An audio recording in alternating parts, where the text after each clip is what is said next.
My wife betrayed me, but when she found out who he really was, she was kidnapped, so I called the police. My name is Alex, and I never thought I'd be sharing my story here, but life has a way of throwing unexpected twists. I'm 35 years old, a software developer, and I've been married to my wonderful wife, Jane, for 10 years. Everything seemed perfect until one day I stumbled upon something that changed my life forever. It all started on a seemingly normal Saturday morning.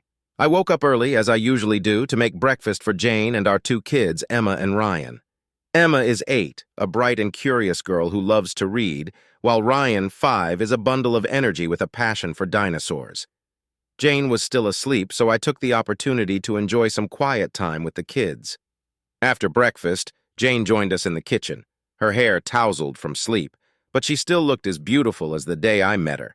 We chatted about our plans for the day. Jane wanted to go shopping for new clothes for the kids, and I planned to take them to the park afterward. Everything was normal, or so I thought. As Jane got ready, I decided to clean up the kitchen. I accidentally knocked over her phone, which was on the edge of the counter. When I picked it up, I noticed a notification from an unknown number. Curiosity got the best of me, and I opened the message. What I saw made my heart skip a beat. The message read, "Can't wait to see you tonight. Last time was amazing." My hands trembled as I tried to process what I had just read. Could Jane be having an affair? I didn't want to jump to conclusions, but the message was hard to ignore. I decided to keep it to myself for now and figure out a way to find out more. The rest of the day passed in a blur. Jane seemed her usual cheerful self, completely unaware of the turmoil brewing inside me. We went shopping, and then I took the kids to the park, while Jane went to a meeting with her friends. I tried to act normal, but my mind was racing with possibilities. That night, after putting the kids to bed, I decided to confront Jane. I couldn't live with the doubt gnawing at me. I approached her calmly and showed her the message. Her reaction was unexpected. She burst into tears and admitted everything. She had been seeing someone else for the past 6 months. His name was Mark, and they met at a local gym. Jane explained that she felt neglected and lonely because of my long hours at work. She insisted that she still loved me but didn't know how to deal with her feelings.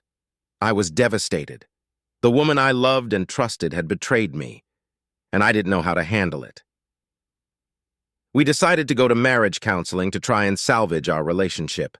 The sessions were difficult, but they forced us to communicate openly about our feelings and fears.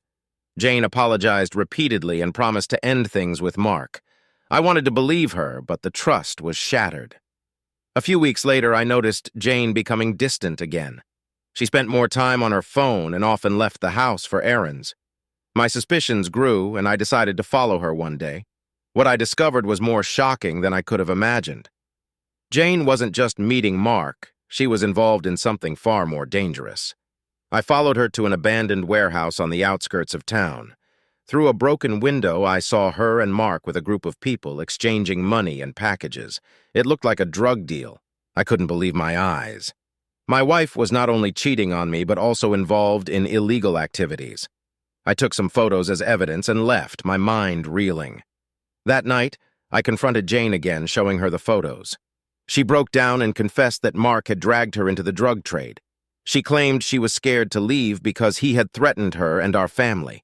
I was furious and terrified for the safety of our children. We decided to go to the police. Jane agreed to cooperate in exchange for protection. The next few days were a whirlwind of police interviews and safety arrangements. Jane moved out temporarily to a safe house, and the kids and I stayed with my parents.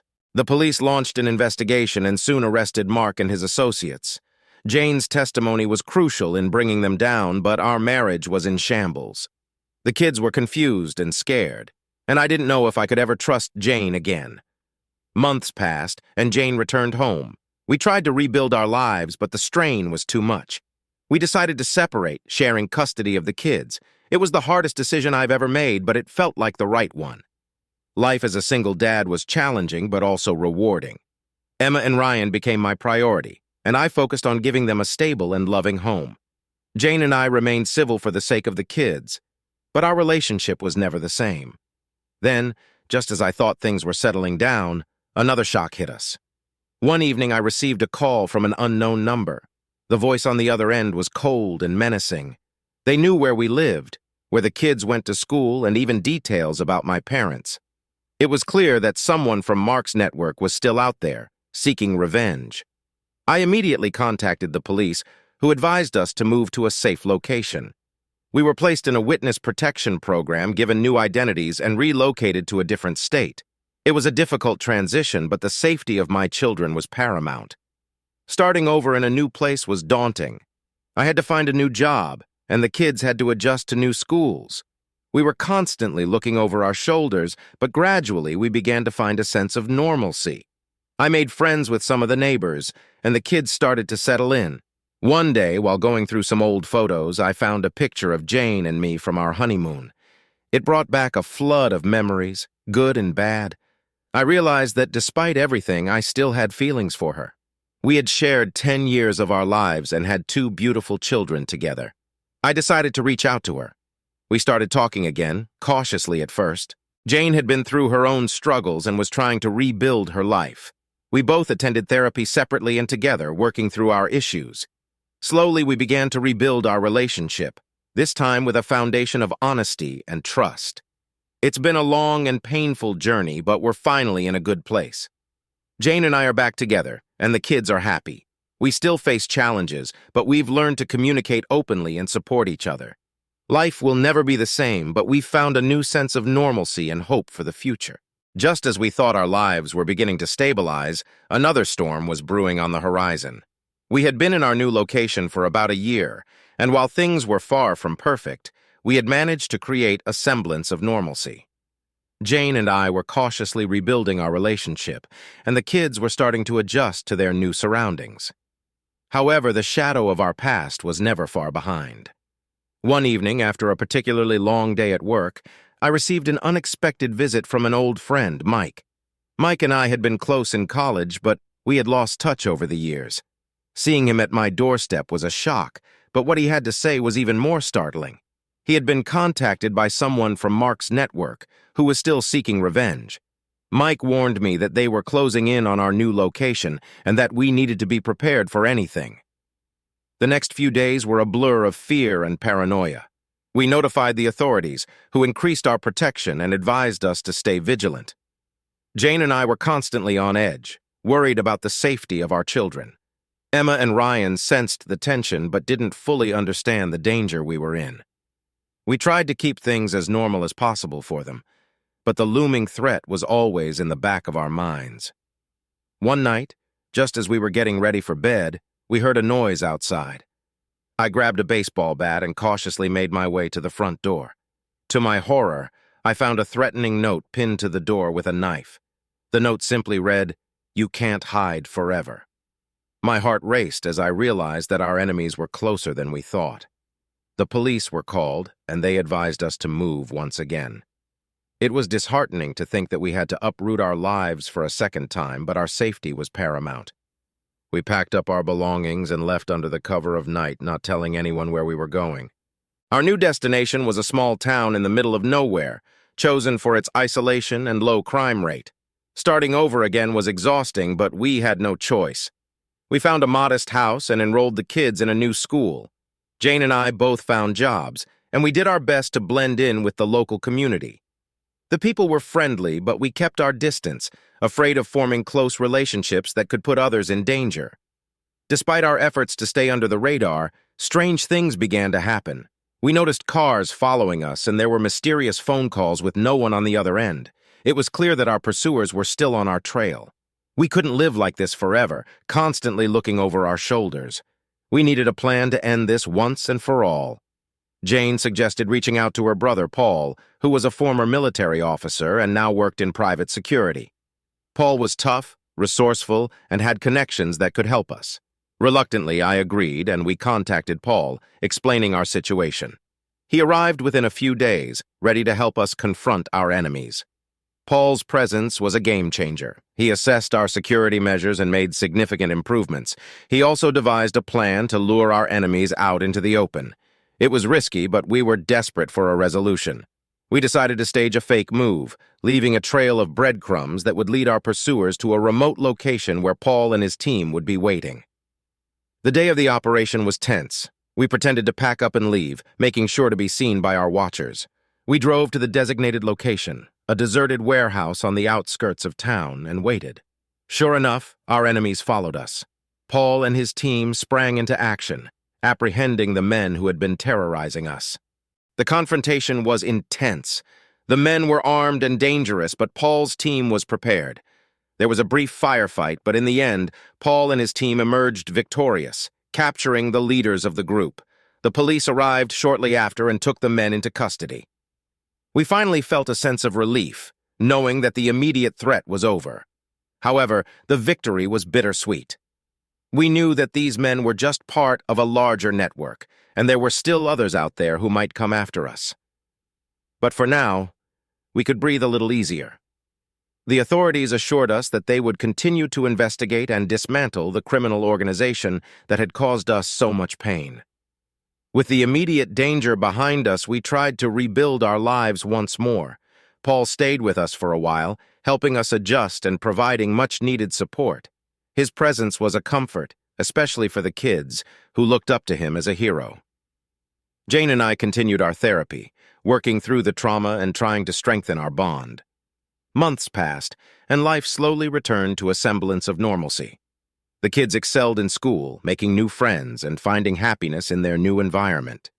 Jane and I found solace in each other, rebuilding our relationship on a foundation of trust and honesty. We still had our struggles, but we faced them together, determined to create a better future for our family. Just as we thought we had left the worst behind, another shockwave hit us. One evening, Jane received a call from a detective involved in the case against Mark's network. They had discovered evidence linking Mark to a series of unsolved murders. It turned out that Mark wasn't just a small-time criminal, he was a cold-blooded killer. The detective warned us that Mark's associates might still be out there, seeking revenge for his arrest. The news was devastating. We had been through so much already, and now we had to face the possibility of more danger. But this time, we were better prepared. Paul helped us enhance our security measures, and we stayed in close contact with the authorities. We also joined a support group for victims of crime, finding strength in the stories of others who had faced similar challenges. As the weeks went by, we noticed something strange. Jane began receiving anonymous letters, each one containing cryptic messages and unsettling threats. It was clear that someone was trying to intimidate us. The police investigated, but the letters were untraceable. The fear and paranoia returned, making it difficult to focus on anything else. One day, while Jane was at work and the kids were at school, I received a package in the mail. It had no return address, and when I opened it, I found a USB drive inside. Hesitant but curious, I plugged it into my computer. What I saw chilled me to the bone. The drive contained videos of our family recorded without our knowledge. Someone had been watching us, documenting our every move. I immediately called the police and Jane. The authorities arrived quickly, and Jane rushed home terrified. The videos were disturbing, showing us in our most vulnerable moments. It was clear that our stalker had been inside our home, and we had no idea who it was or how they had managed to evade our security. The police launched a full-scale investigation, but leads were scarce. We felt trapped, constantly on edge, knowing that someone was out there watching us. We increased our security even further, installing cameras and alarms, but the sense of violation was hard to shake. Then, one night, everything came to a head. Jane and I were woken by the sound of breaking glass. I grabbed my baseball bat and rushed downstairs to find a masked intruder in our living room. He was armed and dangerous, but adrenaline and fear gave me the strength to fight back. We struggled, and in the chaos, the intruder managed to escape, leaving behind a trail of blood. The police arrived quickly, and a manhunt was launched. The intruder's blood provided a DNA match, and it turned out he was one of Mark's associates who had managed to evade capture. He had been stalking us, waiting for the right moment to strike. The authorities assured us that they would catch him, but the encounter left us shaken to our core. With the immediate danger once again neutralized, we tried to pick up the pieces. The kids were scared but resilient, and Jane and I did our best to reassure them. We continued our therapy and support group meetings, finding strength in our community. Paul stayed with us for a while longer, his presence a constant reminder of the importance of family and support. Years passed, and the memories of those harrowing days began to fade. We moved to a new home in a different state, hoping for a fresh start. The kids grew up, and life gradually returned to normal. Jane and I found happiness together, our bond stronger than ever. But the past has a way of catching up with you. One day, as I was going through some old files, I came across a letter that had been tucked away in a forgotten drawer. It was from Mark, written before his arrest. In it, he detailed a plan to escape and seek revenge on those who had betrayed him. The letter was chilling, a stark reminder of the darkness that had once overshadowed our lives. I showed the letter to Jane, and we decided to take it to the authorities. They assured us that Mark was securely behind bars, but the letter reignited old fears. We couldn't shake the feeling that we were being watched, that our past was never truly behind us. In the end, we learned to live with the uncertainty. We couldn't change what had happened, but we could control how we responded. We chose to focus on the positive, to cherish our time together, and to protect our family at all costs. Our journey was far from over, but we faced each challenge with courage and resilience. We had been through hell and back, but we emerged stronger, united by love and determination. No matter what the future held, we knew we could face it together. And so, we continued to live our lives, always looking forward but never forgetting the lessons of the past. We found strength in each other, and in the end, that was all that mattered. Our story was one of survival, of overcoming adversity, and of finding hope in the darkest of times. As the years went by, our lives slowly returned to a sense of normalcy. But the scars of the past were never far from the surface. The children grew up, Jane and I found a deeper understanding of each other, and we tried to leave behind the shadow of our previous lives. However, life had other plans for us, and another storm was brewing on the horizon. It was the summer of 2027 when everything started to unravel again. Emma was now 15, a bright and talented teenager with a passion for art. Ryan, at 12, was a budding athlete, excelling in soccer and always full of energy. Jane and I had found stable jobs, and we had managed to build a peaceful life in our new home. But the tranquility was about to be shattered once more. One evening, Jane came home from work looking unusually tense. She handed me a letter she had found in our mailbox. It was addressed to both of us, but there was no return address. I opened it and felt a chill run down my spine. The letter contained a single line. "You thought you were safe, but the past never forgets." We immediately contacted the authorities, who advised us to stay vigilant and promised to increase surveillance around our home. We had been through so much already, and the thought of facing another threat was almost unbearable. We tried to maintain a sense of normalcy for the sake of the kids, but the fear was always there, lurking in the background. A few weeks later, Emma began to withdraw from us. She spent more time alone in her room, often with the door locked. When we asked her if something was wrong, she brushed it off, saying she was just stressed about school. Jane and I were concerned, but we didn't want to push her too hard. We decided to give her some space, hoping she would come to us if she needed help. Then, one night, Emma didn't come home. She had told us she was going to a friend's house for a study session, but when we called her friend's parents, they said she had never shown up. Panic set in, and we immediately called the police. A search was launched, but there were no leads. Emma had vanished without a trace. The days that followed were a nightmare. Jane and I were beside ourselves with worry, and Ryan was scared and confused. The police did everything they could, but there were no clues as to Emma's whereabouts. It was as if she had simply disappeared off the face of the earth. Our once peaceful home was now filled with fear and uncertainty. Weeks turned into months, and still there was no sign of Emma. The strain took a toll on our family. Jane and I grew distant, each of us lost in our own grief and guilt.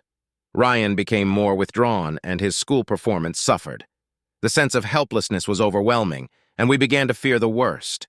Then one evening we received a phone call from an unknown number. The voice on the other end was cold and mechanical, distorted by some sort of voice changer.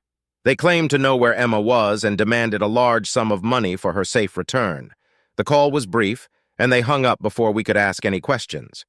We contacted the police, who advised us to follow their instructions carefully. A plan was devised to deliver the ransom money, with undercover officers monitoring the exchange. Jane and I were terrified, but we were willing to do anything to get Emma back. The day of the exchange arrived, and I drove to the designated location with a bag of money. The tension was unbearable as I waited, scanning the area for any sign of Emma or her captors. After what felt like an eternity, a figure emerged from the shadows. It was a man, dressed in dark clothing with his face obscured by a hood. He approached cautiously, and I handed over the money as instructed. He took the bag and disappeared into the night without a word. The police, who had been monitoring the exchange, moved in but were unable to apprehend him. It was another dead end, and Emma was still missing. Days turned into weeks, and there was no further contact from the kidnappers. The police continued their investigation, but leads were scarce. Jane and I were living in a state of constant fear and uncertainty, holding on to the hope that Emma was still alive. Then, one morning we received a package in the mail. Inside was a USB drive, similar to the one we had received years ago. With trembling hands, I plugged it into the computer and opened the files. What I saw made my blood run cold. There were videos of Emma, tied up and blindfolded, clearly distressed but seemingly unharmed. The accompanying note read, "This is just a reminder. Do not involve the police again or she will pay the price." We were devastated but relieved to see that Emma was still alive. The police advised us to comply with the kidnappers' demands to ensure her safety. However, as time passed, the demands became more erratic and impossible to fulfill. The situation seemed hopeless, and we were running out of options. One night, as I was going through old family photos, trying to hold on to some semblance of hope, I found a hidden compartment in one of the photo albums. Inside was a letter from Emma. It was dated a few weeks before she disappeared and detailed her suspicions that someone was following her. She had kept it hidden, not wanting to worry us, but now it seemed like a crucial piece of the puzzle. We shared the letter with the police, who began to dig deeper into Emma's life. They discovered that she had been corresponding with someone online, someone who had gained her trust and then manipulated her into meeting them. This person was linked to Mark's network, and it became clear that Emma's disappearance was part of a larger scheme of revenge. The authorities intensified their efforts, and finally a breakthrough came. They traced the online interactions to a remote location in a neighboring state. A rescue operation was launched, and after a tense standoff, Emma was found and brought back home. She was shaken and traumatized, but alive. The reunion was emotional and overwhelming. Emma had been through so much, and it would take time for her to heal. We all needed time to heal. The police assured us that the people responsible were in custody and that the immediate threat was over, but the scars would remain. In the months that followed, we focused on rebuilding our lives. Emma underwent therapy to deal with the trauma, and we all attended family counseling. Jane and I worked hard to repair our relationship, supporting each other through the difficult times. Ryan, too, needed support to process everything that had happened. Slowly but surely, we began to find our way back to a new normal. The kids returned to school, and Jane and I resumed our jobs. We moved to yet another new home, hoping for a fresh start and a chance to leave the past behind. It wasn't easy, but we were determined to create a safe and loving environment for our family. One day, as I was walking through the park with Emma and Ryan, I realized how far we had come. Despite everything we had been through, we were still standing, still fighting for each other. Our journey was far from over, but we had learned the importance of resilience and the power of family. Just as we thought we had finally found peace, another twist shook our world. Paul, who had been our rock through the most challenging times, went missing. He had been working on a new security contract and hadn't been heard from in days. We were frantic with worry, knowing that his disappearance was likely connected to the same network that had targeted us. The police launched a search, but leads were scarce. It seemed as if Paul had vanished without a trace, just like Emma had. The fear and uncertainty returned, and we were left to grapple with the possibility that we might never see him again. The investigator shared everything he had learned, including the identities of key players in the criminal organization. Armed with this new information, we worked closely with the authorities to plan a coordinated effort to dismantle the network and find Paul. The operation was risky, but we were determined to bring Paul back and end the threat once and for all. Jane and I were involved every step of the way, working with law enforcement and the private investigator to track down leads and piece together the puzzle. Finally, after months of searching, we located the hideout where Paul was being held. The rescue mission was intense, with a fierce battle between law enforcement and the criminals. But in the end, we prevailed, and Paul was rescued. Paul was severely injured and traumatized, but he was alive. The reunion was emotional and filled with relief. We brought him home, and once again, our family began the slow process of healing. The authorities continued to pursue the remaining members of the criminal organization, and over time, the threat diminished. We knew that there would always be risks, but we were stronger and more united than ever before. As the years went by, we focused on creating a stable and loving environment for our family. Emma and Ryan grew into remarkable young adults, resilient and compassionate. Jane and I found a deeper understanding of each other, and our bond grew stronger with each passing day. Our journey had been long and filled with unimaginable challenges, but we had faced them together. The love and support of our family had carried us through the darkest times, and we had emerged stronger and more determined than ever. In the end, we learned that no matter what life throws at you, the strength of your family and the power of love can overcome even the greatest obstacles. Our story was one of survival, resilience, and unwavering hope. And as we looked to the future, we knew that we could face anything as long as we had each other.